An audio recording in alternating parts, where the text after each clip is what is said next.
Hello, good people. Welcome back to yet another video here at your favorite channel of your choice, Saint TV.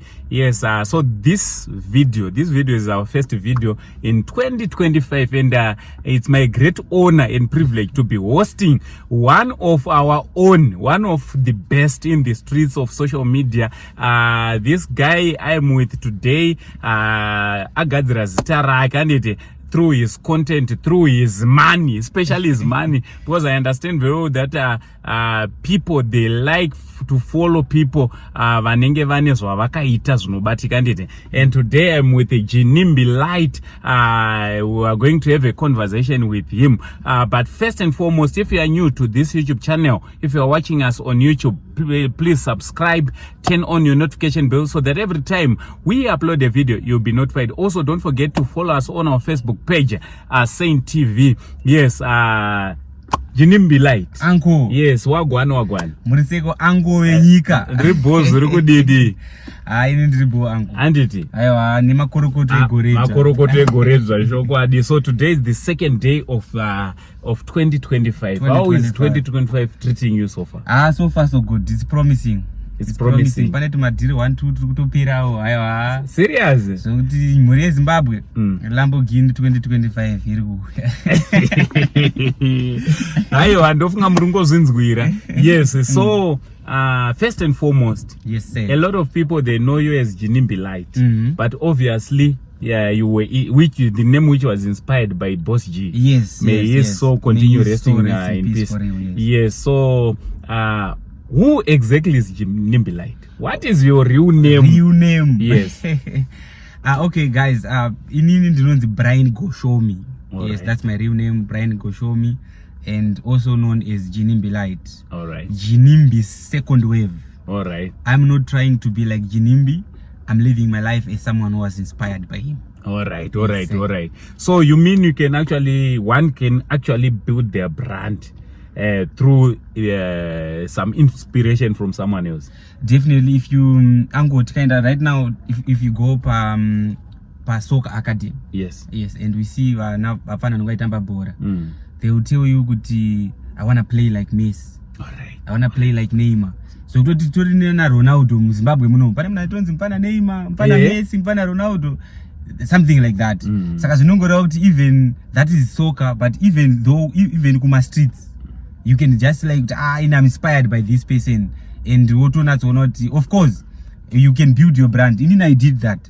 I don't, many people question me every time, and post Jinimbi pa page rangu. All right. Hey, post today. If he was alive, I don't mind giving him all the credit. All even right. now he's dead, I give him all the credit for the name, for the followers that I have. Wonderful, Mkoma Brian. Taris the orders. Yeah. So another thing they normally ask is about your marital status. Are you single, searching, married, divorcee, or makamira papi? Up until now, I've been single, but 2025 I'm getting married. Serious? What happened now you are still searching? Varipo, but my candidates are one. Ayo, mkomana rutaura nema baby hope. Ndozo muri kutotaura ka. Ayo, not kuti ndirema baby hope, but kana tingoti my candidates ka. Zvikura kuti a candidate is someone who can fit in a vacant. All right. You know what I mean? So I mean, me, I'm single. I'm a single bachelor. All right. And I've got many candidates. All right. That means that I've got people that I know that I can say uyu angapinde pa position, not meaning kuti varipo pa position. So I know kuti vamwe vari mukati umga vada kutoziva kutoti saka mukomana ane makore mangani kuitira ma candidates ayeka anogona kutotanga kutowanda futi. Inini I don't mind revealing my age. All right. I'm turning 29 this year. 29? Yes. Sawaita maruru mudiki.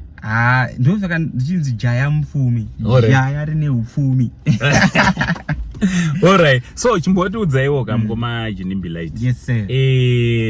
Zvizhinji zvemari dzenyu makabvunzwa newakaona. Ndakabvunzwa. Toda kumbonzwa nyaya iri kutendererawo zvinezvi. Okay. Mamuri kumuchato emuri bridesmaid. Yes. And some other guys, it didn't sit well with them. Of course. Kuti mimi nezita renyu rakakura. Muone kwamba chiperekedza of all the things kuperekedza muchato. Number one. Number two. Zvinhu handoda kuti mungobatanza muansi.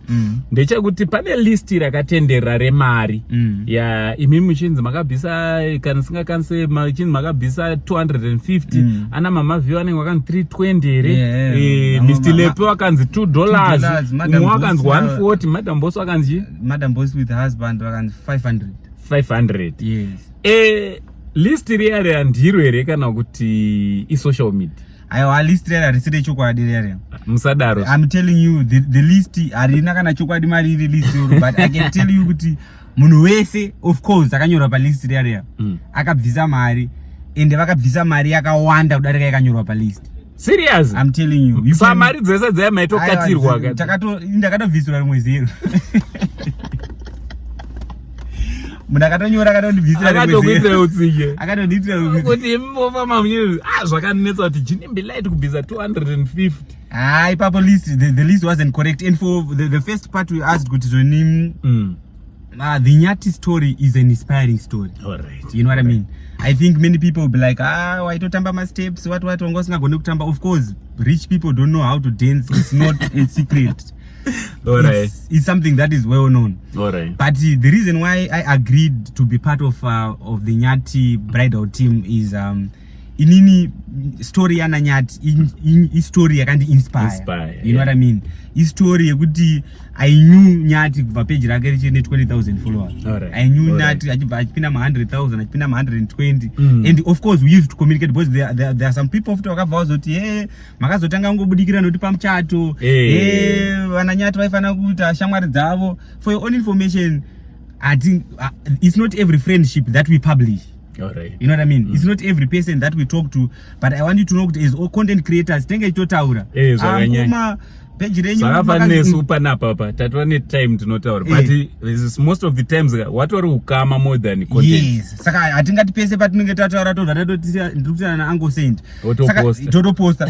Saka inini for me it was I saw them from the beginning arising, people believing in them, a wedding being planned, a house being built for them, people coming through to help and coming through to support. I was inspired by that story and for me, trust me, as someone anonzwisisa and someone anonzwisawo nhamo akakurira munhamo ari kutry by all means to make sure that the future generation don't know anything about poverty. I was inspired and I wanted to be part of the story. Alright. Yes. But rikunzwa manje ndaiona mukoma Holland DJ Ola. Yes, our brother anditi. Vai commenta nenyaya yekuti 250. Still you said imimi hamungamboiwana. Yeah, I ameno makaiona here. Yeah, so ndangoti why ndiri kudaroka vanhu vakawanda umwe vanotobhelieve watoti Jinimbi Light fake haadi haana kubvisa mari iyoyo. Mungaipindirawo sei nyaya iyoyo? Uri kuona kuti there is one thing that I want you to understand Ango, ndezvekuti you can't justify yourself to everyone. And you can't look legit to every person. And pane mumwe munhu kuti if I ask someone about you anondiudzawo rimwe side. You know what I mean? But it's not your duty for you to make sure kuti you've got everyone ane the correct answer. As you. But comment ya DJ Ola, I've got so much respect for him and ndingamboda kutaura hangu anything about it ndo kamfunguro kake. Munongozvigamuchira otherwise we are in 2022. Mari iri kutopinda, we are blessed right now. I've got the first video, I feel honored. First video pa Saint TV. Nangu ukazosika 2028. First video ya 2025. ratanga kuita anditi so imimi mukoma Jinimbi Light. Yes, anditi mukoma Brian anditi timboenda pamahaso enyu kungoinspire vamwe munoita nezvei chaizvo zvinokupai mari. Ndona mibvunzo inobvunzwa nevanhu kuti anomboita nezvei, mamillions ake anomawana kupi. Imimi munoita nezvei because vamwe they don't want to reveal their kuti vanoita nezvei, e.g. the likes of Passion Chav.